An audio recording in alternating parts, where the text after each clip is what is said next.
Belinda Jane, here we are again, episode 6.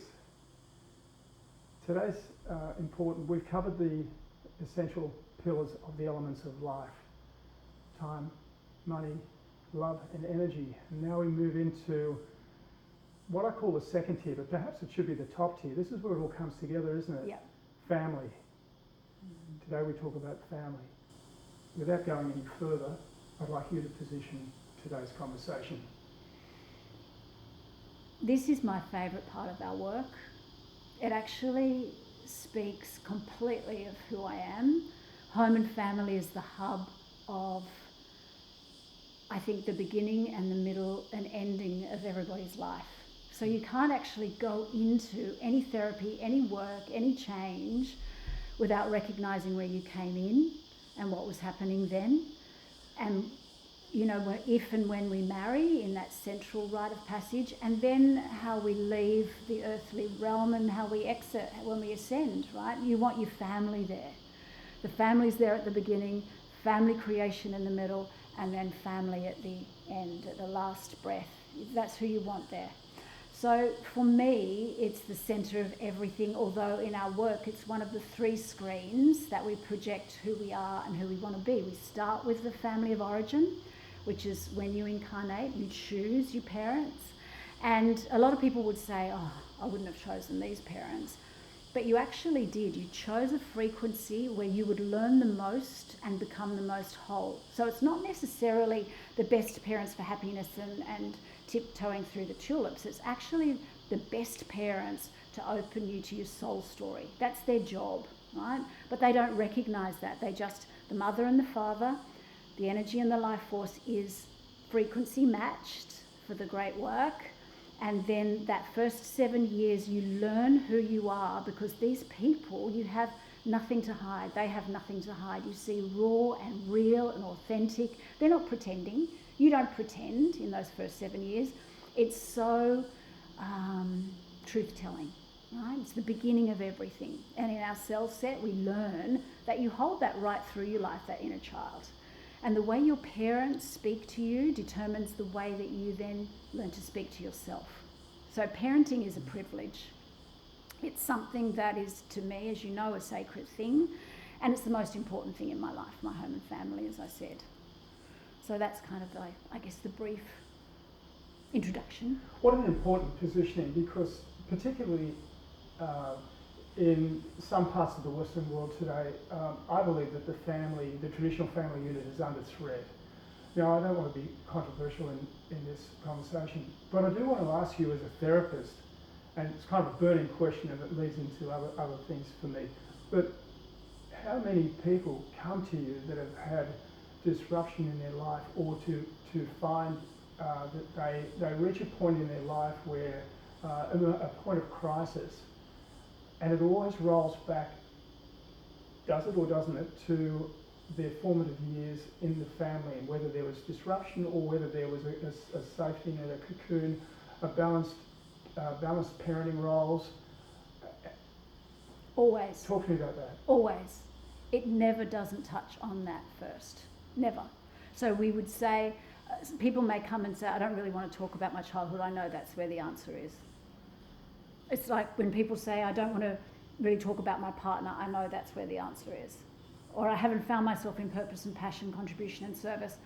That's going to be the great next step forward.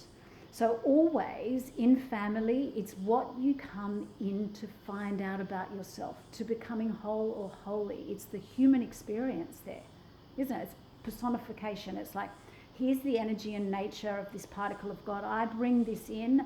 I'm in a body.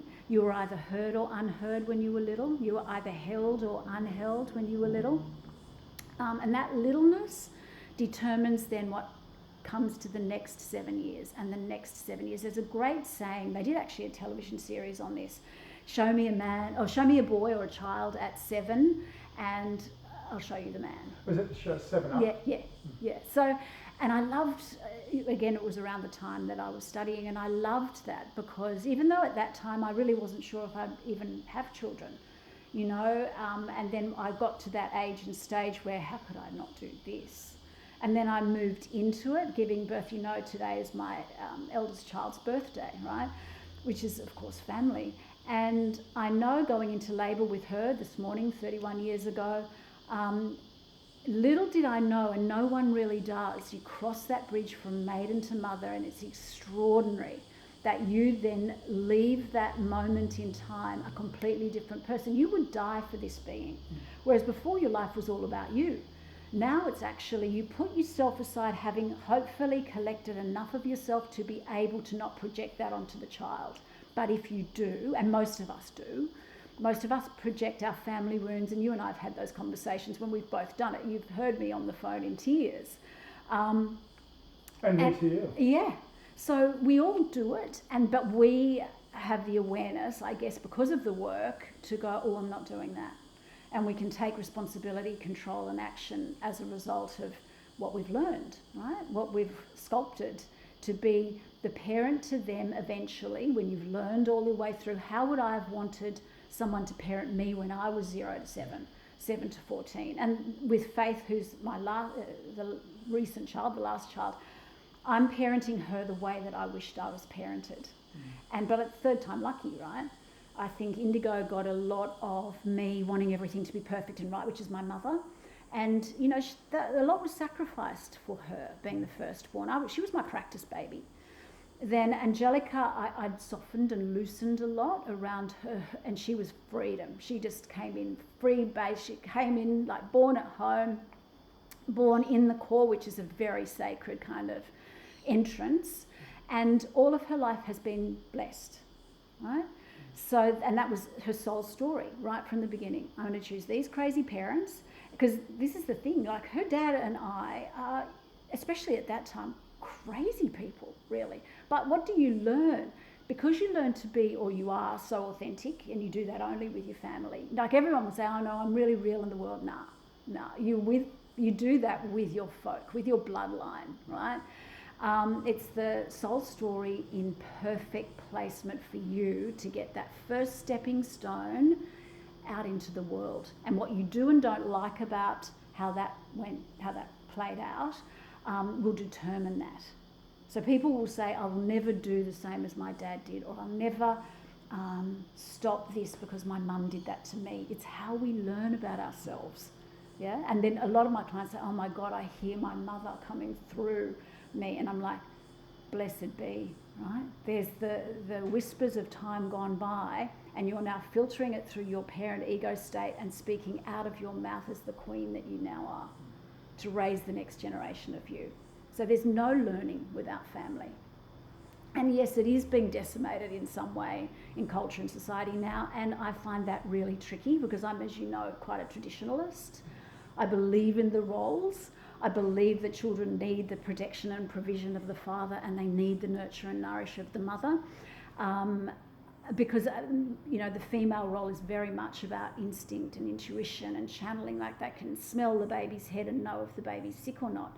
They can feel if something's happening to them. Like, I've heard parents say, I knew she was in a car accident. Like, that's sacred. And no one else can do that, in my view.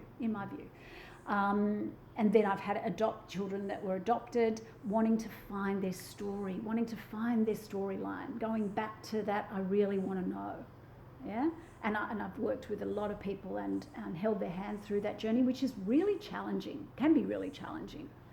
But if it's in a culturally traditional family, I love everything to be simple, and I love everything to be set up where these are the two pillars. They're like the managing directors of the home, and the children are kind of like the associates, and they're looking up to you all the time. Whether you like to acknowledge it or not, the words that come out of your mouth become their words to themselves. The actions that you take teach them how to be in the world.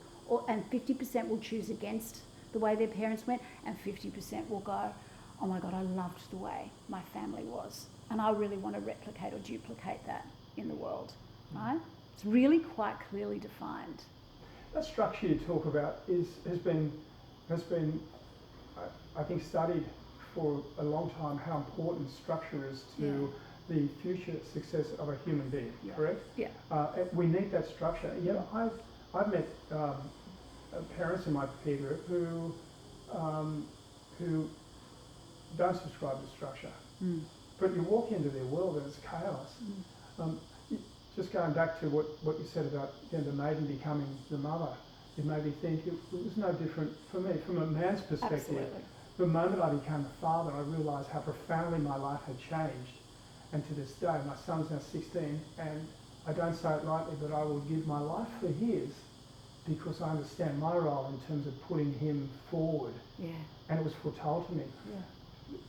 I want to roll back to on that point too. What you said is the comment that we choose our parents, and that's controversial. A lot of people say that's mumbo jumbo, but as you know, my children were foretold to me more than 20 years before they arrived. Yeah.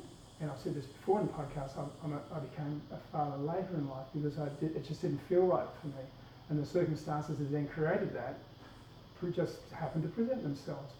And if that's not true, then how are these seers, these prophets, able to do a reading for me and be able to say, they couldn't pick the timing, but they said, you'll be presented with two warriors.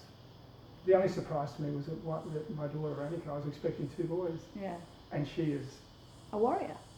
I know, I can't say anymore, I think, or I feel, I actually know that when a seer is tuning into you, they're working on a level where the veil is very thin, and they're working on a frequency level.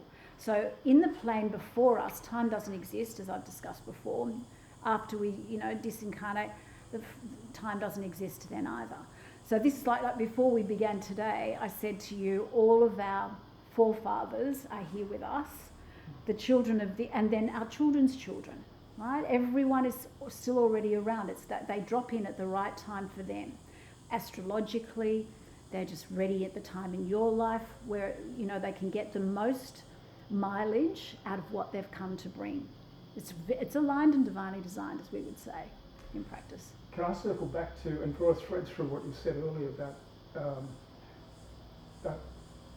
your clients coming to you for therapy, and in so many cases, in all cases it leads back to the family of origin, and in so many cases the people seeing you know that, and the first thing I say to you is that, I know it's my childhood, but I don't want to talk about that, and yet they have come to your room. That's a contradiction right there.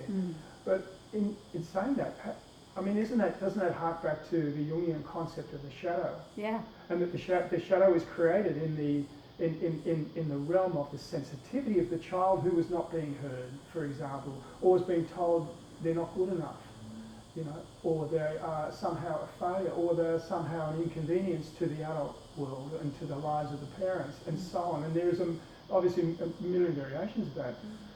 But that being the case, then wouldn't that work? Wasn't Jung on the right track then to do that, to face that shadow, to confront the childhood wound? Is really the ultimate breakthrough to healing in a person's life. Because it's the sapling cell. So you've got billions and trillions of cells in your body, and the sapling cell is the centre of all of the cells, energetically, frequency-wise. So if something was a touchstone when you were quite young, it remains a touchstone. You just learn to either suppress it, navigate and negotiate it well, or rise and integrate it to such an extent where your children don't even need to do that particular particle again. You've transcended it, which is, why this work is fundamentally so important. Because if you're able to tell yourself the truth about that part, and when they say, I don't want to talk about, I said, because it's too painful, and they'll all say yes. And I go, the pain point is where you get the most growth and learning. And as soon as they understand that, and they trust me, because in therapy, obviously that's the most important part of any relationship, they trust me, then they unfold the story, they know it's confidential, and the tears always come, and then they settle that little particle of their being into their cellular set, and it's held safe and secure. So if the parent was really overbearing, critical, judging, we then create an organising parent ego state that is complementing, encouraging, nurturing, nourishing. And they self-talk that. And it changes lives, like instantly. They go, I can't believe it. I saw this little, in hypnotic, they all see that child. And they always know what that child needed that they didn't get, 100% of the time. It's perfect, isn't it? Because, you know, you've got, at that moment, you've got truth, and once you're in truth, you can't go back from that. And then from there, it's acceptance and, of course, forgiveness. And if you can get through, if you can accept that the situation occurred, it wasn't of your making, there was nothing you can do about it. No. But then you can reach, if you can reach forgiveness, then you can rewrite that childhood narrative. Yep. I've done it. I had many meditations where I would sit with my 5-year-old self and just hug him and give him what he needed and tell him a different story, because the 5-year-old often perceives something that is perhaps karmic, that he or she will absorb in a way that perhaps was never the intention of the parents. I don't think any parent would intentionally wound their child psychologically, would they? Yeah, there are certainly cases where there's abuse, and it's a really real thing. And be it physical, be it sexual, be it psychological, emotional, energetic abuse, it's a very real thing. Possibly 1 in 4 people will come with that. That's way more prevalent than we think it is. So fortunately, it's not normalised. It's like there's something really wrong here. You're allowed to say this wasn't right. Rather than the biblical honour thy father and thy mother at all costs. It's really like, hey, wait a minute. Let's tell the truth. Let's show the real story to ourself and ourselves and our soul and our psyche. It's a game changer. Because you let go of the judgment and the criticism. They did the best that they could with the tools that they had, maybe. Or maybe there was a destructive kind of influence because their father abused them, or whatever the story is. It's like as soon as you recognise it and integrate it, you can kind of cut it off at the ankles. A lot of people listening to this would find this challenging, particularly if there's been violence, sexual trauma, sexual abuse that has really affected somebody's life, their entire life, and they'll be angry and bitter and resentful, and rightfully so. Why I talk about forgiveness is because it is, from experience, I only speak from experience, it's the letting go part, isn't it? It is. If you can overcome that, because then it empowers you, then you are more powerful. You are no longer the victim of what happened. Because you're commanding your life.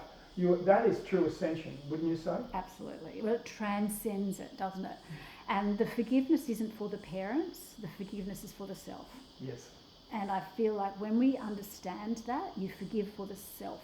No, not condemning, condoning anything, but taking life from this moment forward. I can't do anything to change the past, but in this moment, as I transcend this, I can create a different narrative. I can tell a new story. And that's going to change not only my children's lives, but those children's lives. It goes on and on and on. We were talking about the ripple effect. It actually changes the ripple, changes the frequency of that ripple moving forward. And that's how powerful you are, by healing it. Here's an idea I want to put to you. If, and this is just a thought experiment, if we are choosing our parents in order to learn what it is that we need to learn, or let's say have the experience to grow through the adversity, through those painful scenarios, and therefore comes the wisdom, and therefore comes the sword being hardened through the fire sort of concept, right?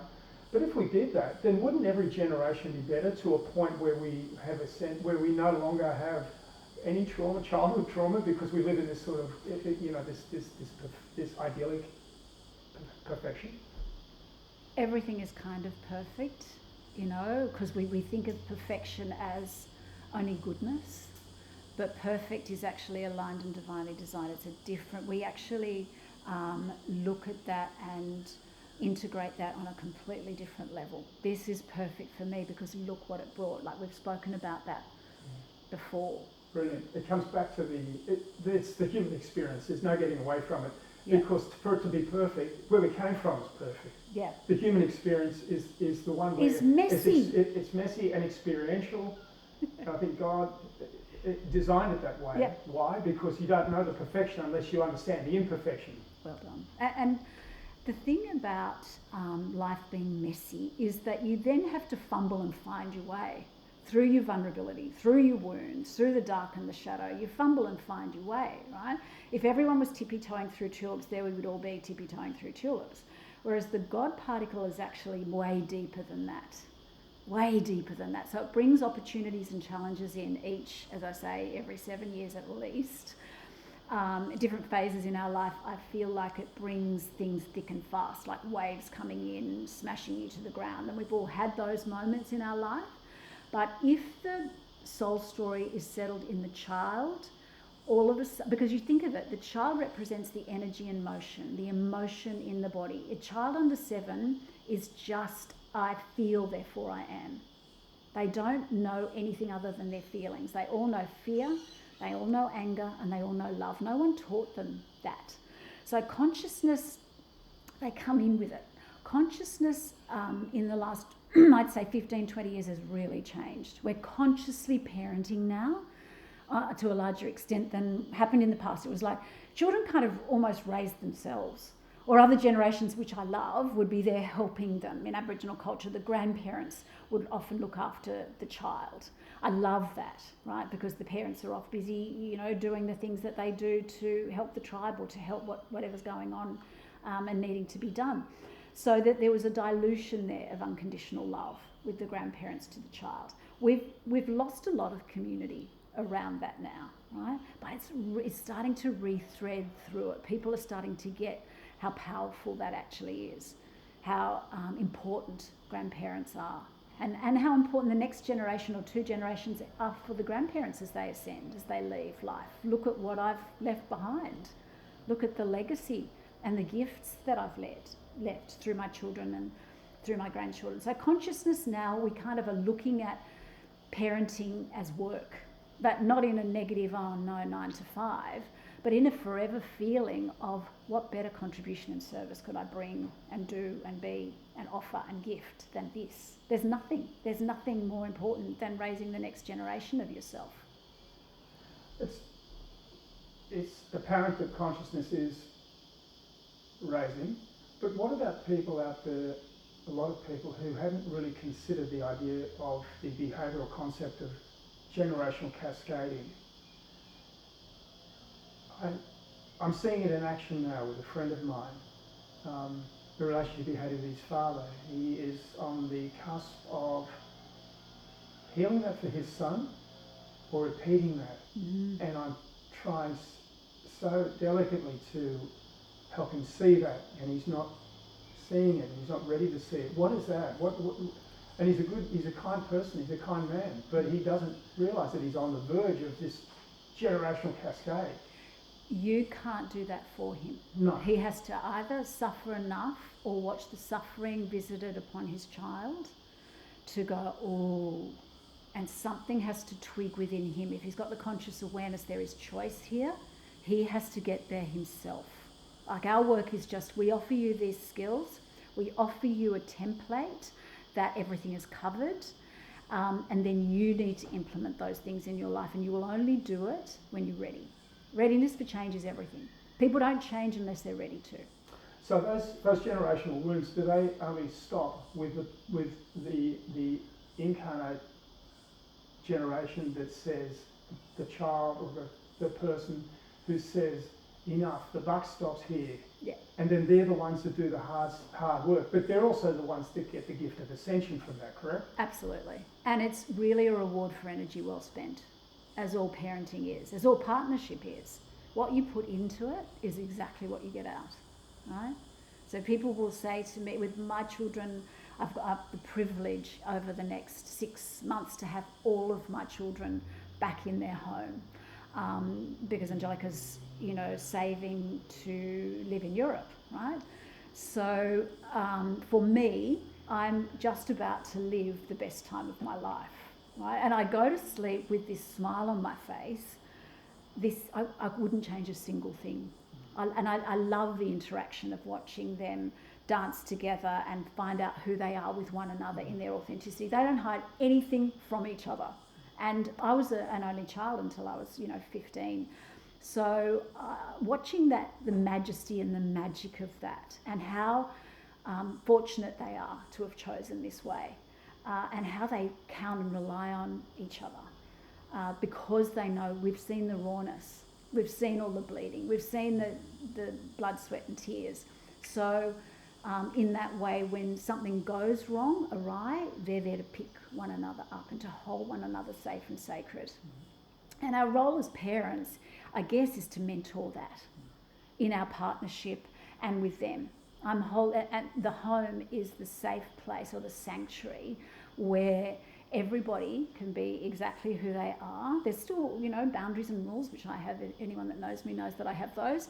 But to me, there's safety for a child. I know I can operate safely within this pool or in our work in this fountain, right?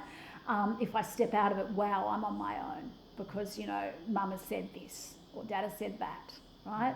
And they're really, in the earth experience, such important things to have set. Yeah. I want to raise a point that may be a bit abrasive to some people, and it may be sensitive to you even, and if it is, please say so and we can edit that out, no problem at all. Your mother, your dear mother, passed away in this house surrounded by her family. My father had a similar experience when he went to meet up with mum a couple of years ago, as you know, when I was staying in a regional area, caring for him. But I promised him that as his devoted son to give his great life a better ending. Now, I'm not saying this from a point of that there's anything noble in that. I felt it was a duty, it was my choice to do so. So I want to make that very clear.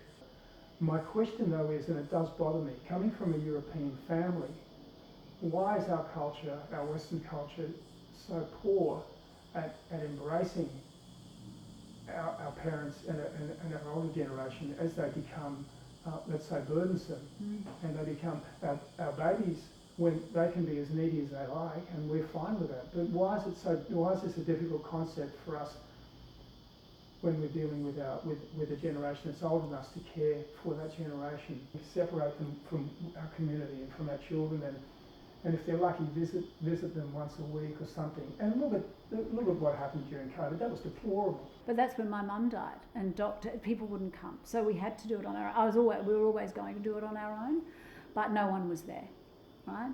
So when her body was, we lay after with her and we cleaned her and put a new gown on her, Angelica had ironed it, and it was just a beautiful time that we spent.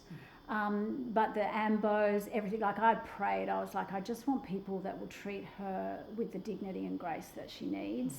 And they just had to come for yes, she's dead, and no, they haven't killed her, which is basically the system.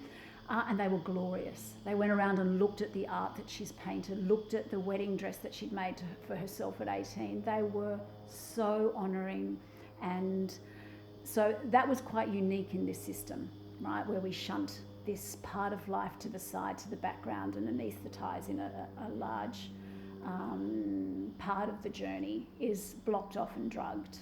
Why do you think that is? Well, I think because you touched on it perfectly, it's painful. It touches on a pain point when you see your parents that have been those two pillars we spoke about a moment ago, and now they're going back to the vulnerability of a child. It's that full circle. They're needing food, they're needing to be cleaned and cared for, the same as a child needs to be cleaned and cared for. It's the actual full circle of life, and for a lot of people that is a pain point, right, and something that can make them really uncomfortable.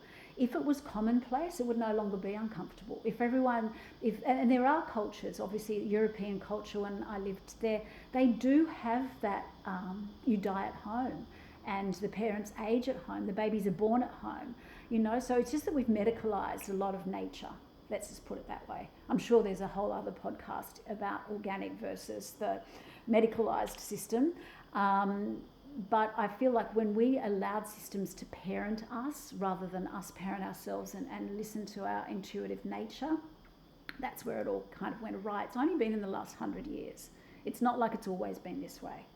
It feels like we've become weak Yeah. as a society. Yeah, because of that. And you say because it's painful. Yeah. But that's, to me, that's not courage. That's not truth. It's not strength to want to turn away from the difficulties of life. It's true. It's real. It's visceral.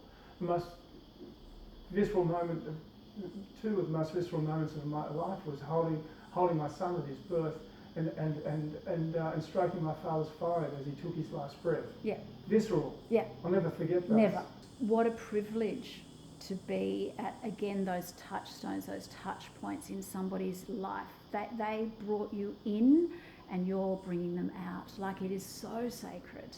And it runs through the line, you know, and we need to change our languaging about birth. We need to change our languaging about death. And as I said, it's only been really, in my view, decimated in the last 100 years. I think we did it better. I don't think we do family and caring for both the baby part, which needs a lot of time. Like, it's full on work, right? And what are we doing? We're outsourcing it. And people would say, but you know, I'm working, so I've got to have someone else look after my child. And this is the most sacred work you can do. So it's the way the society and culture has been set up. The death to debt, we've spoken about this before. The death to debt is almost more important, has overridden the family now. So of course we outsource this part, we outsource the middle part, and then of course just naturally by nature we outsource the death and the ending part, and we isolate them. And what do? They go back to lonely, isolated, unloved, uncared for. I don't care what anybody says, that is not going to be their choice, but they do it to not be inconvenient to you. I mean, isn't that sad?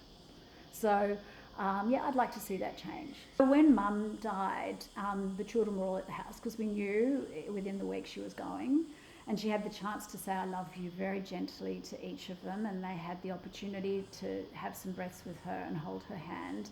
And on the moment that it actually happened, Angelica was with she and I, because Indigo, I knew it would be tricky for her. Mum and Indigo were extremely close, and I thought, what if Mum's holding on because she doesn't want Indigo to have to, she knew it would be a defining moment for this child. So Indigo kind of drove out the driveway, and Angelica's like, you need to come back now. And Faith came in with such grace, because she normally would be, you know, this is the deepest feeling I've ever had, and there would be moments, because she was 12, to shut down, and she just opened and watched, followed our lead, and saw the end of that, you know, when Mum was still warm. I said, feel her when she's still warm, and say what you want to say. I sang, because that's what I do. I sang, you know, things traditionally, like from the Lord's Prayer to her favourite song, and I could feel in the room something that you don't feel at any other moment in your life, as you say, other than when you first hold your child. It's exactly the same, right? And we remove it from everybody. You just get the phone call now, such and such is passed. Circling back to what you said about the sacredness of raising children, and how people have this women have a conflict with balancing the idea of work and their career, because they've been taught now in this new kind of, you know, anti-patriarchal society that no, you need to have a career, and you need to be better than the guys, and you need to be better than men, and more alpha in the career path. Jordan Peterson recently said in a podcast, and some of our listeners, he polarizes people, so this is not an endorsement either way, it's just something that's relevant to our conversation.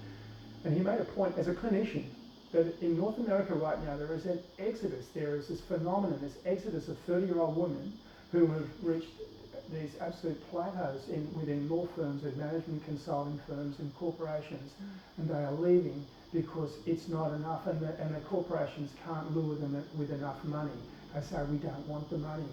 And they leave, and they've gotten to the top, and they've fought their way up, and they realise that, is this my life? I don't want to do this for 70 hours a week. I want to do other things. I don't care. Yeah. And they leave, and they said it's a real talent drain now. It's a real thing happening in America right now.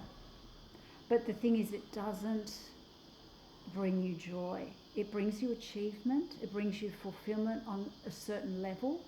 But the depth of the soul experience that we speak about, there's nothing like a home and family to do that. And I know, yes, it is polarising, But, I can only speak authentically from myself and my experience, but also, like, I've sat with thousands of people. And what used to happen at the beginning, everyone was kind of doing a timeline within family. This is when I want to kind of get married. This is when I want to have children. And I would listen to them because I was younger, right? I didn't even know how I felt about that then. As time went, everyone wanted to, though. All of the women wanted to. And now what it is 1 in 4 women will say, I have no intention. I just want to focus on my career. And I'm not ever going to say that's a wrong decision, but for me, personally and privately, it's a sad, that I have a sadness for them, because I know the joy and the fulfillment that has brought into my life. And then I know that as I age, there they'll be. Right? So it's almost like you're creating the people that are going to usher you out. How can you not want that? It's so profound. And we've got that debt to death thing going on, where the powers that be want everyone paying tax. They want everyone in the workforce. They want everything to be outsourced so that the family is decimated. So, because this is the microcosm of how you move out into the world, right? So if you have that sturdy, trusted base, you're going to be better at being discerning. You're going to be better at saying, no, I'm not working that 60 hours. You're going to be better at honouring where you come from and who you are and how you make the choices that you make. So it's, I would say, almost on purpose being messed with, because it's the epicenter of life itself. It's how we create everything, right?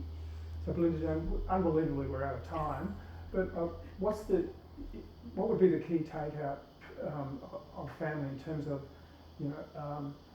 what's something that people can reconsider here that would be a really valuable gem? Is it the idea that to give yourself permission to reprioritise your life, putting family at the centre of your life, not the business, not the money, not the boss, not the career, and say everything must align with that, and for me to find balance and a greater level of fulfilment? I don't want to answer that for you, but it's just an idea. How would you speak to that? I feel as though family, as I said, all the idiosyncratic, like little foibles of family, you don't find that fine point anywhere else in your life, in my opinion, in my view, in my experience. So I feel like everything building around that would take us almost back to the way, the raw traditions of what brings us into that safety, security, nurture, nourish, protected, provided for, unconditionally loved, which is, our work. That's our best place to find it. And without judgment or criticism, because all of the dark and dirty about all of these people, right? And if operating from our system, you keep that sacred and safe, right? And that's also something, there's the secrecy and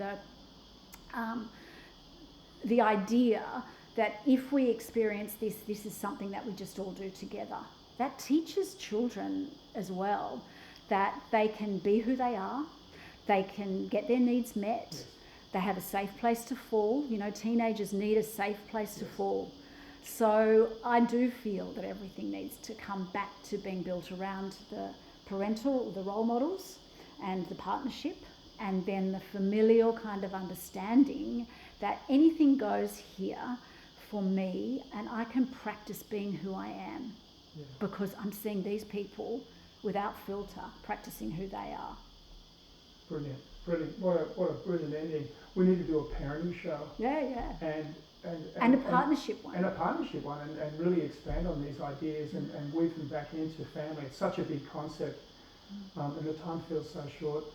Belinda Jane, I'm always so grateful to sit with you, and these podcasts are very special, and they are growing in significance, certainly to me in my life, and other people are enjoying them as well.